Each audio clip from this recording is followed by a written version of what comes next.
Hey guys, welcome back. So you might be wondering, what are you doing outside during a shrine video?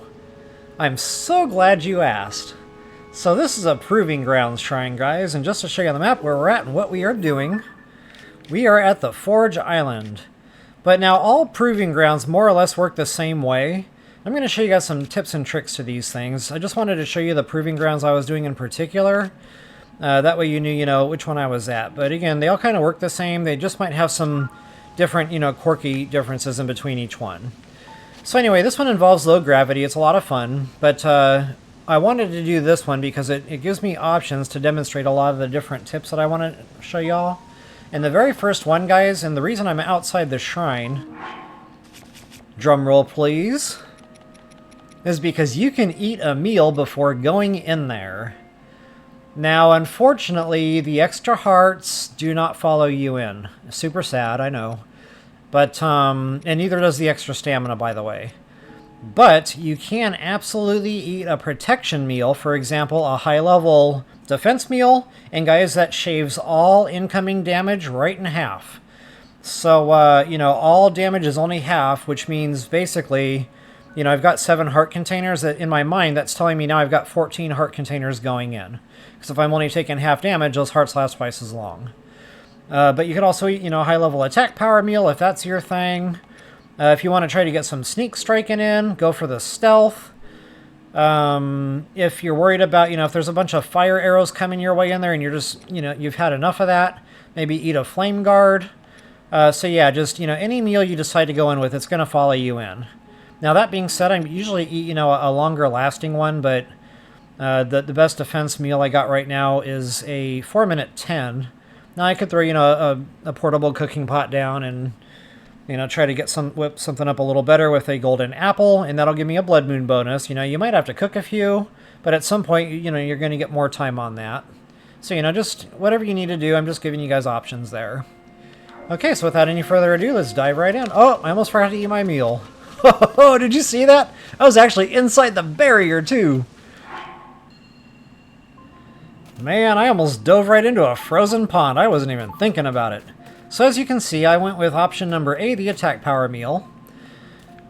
Now, what I like to do, guys, and this is a love-hate relationship. I absolutely love these shrines. I love the puzzle, that comes with it, the strategy, the challenge. I die a lot in them, but that's okay. Death is a learning experience. But the hate side, you're butt naked, you have, it's just real challenging and difficult sometimes. But the same general rule applies. I like to keep to the shadows and try to pick them off one at a time. So, you might have to go into any given one of these, a couple of times to kind of figure out where you can do that and the order of enemies you can hit to make sure you're only really dealing with one at a time, to the best extent possible. Some have pillars that you can kind of hide behind, stick your head out, fire an arrow off, get a headshot. I like to kill the lower hanging fruit first, so that the weaker enemies I'll pluck off with those headshots. Now, the reason I wanted this shrine in particular is because there's no bow and arrow. We have to work for that. So that's a good thing. So, yeah, what I'm going to do, and this one in particular, I'm going to go for that guy right off the bat. Reason being, he's got a weapon tipper there I want. And that's going to make me real combat capable here real quick. Not only that, I'm sticking to my rule of only dealing with one at a time. This is not like eating an M&M. You got to put a whole handful of M&Ms at your mouth at once. This is not that. One at a time. Okay, so what I'm going to do is get that ready and dive right in there and get that as quickly as I can so he doesn't get it. And then I'm just going to start swinging away before he can build a weapon and do anything back. Okay, so enemy number 1 down. Easy peasy, right? Now make note of these bomb barrels. We're going to need these. Okay, now notice you got some rockets there. You can make some rocket shields if you'd like, but honestly I don't need to worry about that because we're in this low G. So super fun. What I am going to do, however, is I like to start at the top and work my way down whenever possible. There's another tip. If you got height advantage, you're already in a better position than the enemies. If they've got the height advantage, you're disadvantaged. So, throw that bomb barrel up. That'll open a way for you to get some altitude here. And again, you know, going with my rule of top down. Now be aware of this guy. He's got that bow and arrow, so you got to stay on the move here so he doesn't plug you. Okay, and I probably actually could have shot him, but if you time that right, you can just, you know, use the weapon. Okay, so now I should have a couple of bows. I'll use the stronger bow first, but you're real limited on arrows. You only get 10. So keep that in mind. Now, remember what I said about plucking off one at a time? So I'm at a good vantage point right now. If I get alerted, you know, if they alert their friends to my presence, I'm safe here. So that's what you're looking for, a hiding spot. Stay in the shadows. Okay, now that headshot's going to be crucial. And I missed it. Okay, now there's only one more down there, and he's already kind of aware I'm here.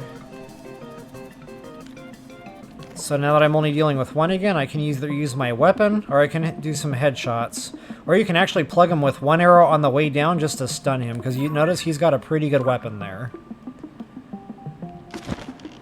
So in fact, I might even do that, because when you swing your weapon, it doesn't stun him. If these things are winding up to attack you, they're going to connect, you know, that attack, whether or not you swung your weapon at them. Case in point, you saw he was just getting ready to wind up and smack me there, but I killed him first. Okay, now he's got a good weapon, but it's a two-hander. Whenever possible, I like to stick to one-handed weapons so you have a shield. Again, you know, no armor here, so all incoming damage counts. Alright guys, so I've got that platform taken care of. Now continuing on with my mantra of, you know, one at a time. This is not M&Ms. Ooh, actually one more thing I want to do before I came up here. Stand by! This is about to get fun.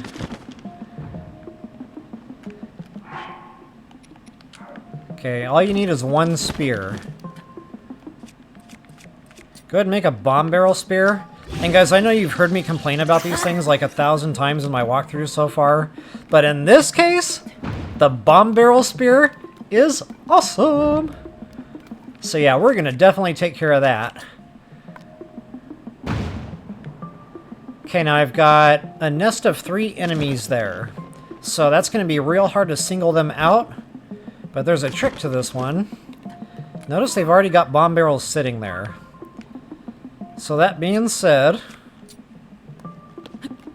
let the party begin. Oh, nuts! I just fell off my platform. But as you guys can see, one shot deal, all 3 are now dead. And I don't even need to worry about the loot, because you can't keep any of this stuff anyway. Okay, so now the last 2 guys, it's just real low-hanging fruit, you know, real easy. You can bow and arrow them, you know, assuming you got the arrows left. You can just go down there and start swinging. Okay, that's a one-hitter quitter there. I don't even know why I'm looting all this stuff. I can't help it. It's like a moth to a candle. And I'm the moth. Alright guys, there you have it. So like I said, they all pretty much work the same way. Just remember those basic rules. If you know, if at all possible, stay hidden, pluck them off. If at all possible, you know, work from the top and down. If at all possible, you know, pluck them with arrows from the shadows. Just all of that, you know, plus the meal going in, it's just all really helpful. So folks, if you enjoyed the video, please take a moment to like, share, subscribe, and comment. Until the next time, I really hope that helped you out. Best of luck and happy hunting!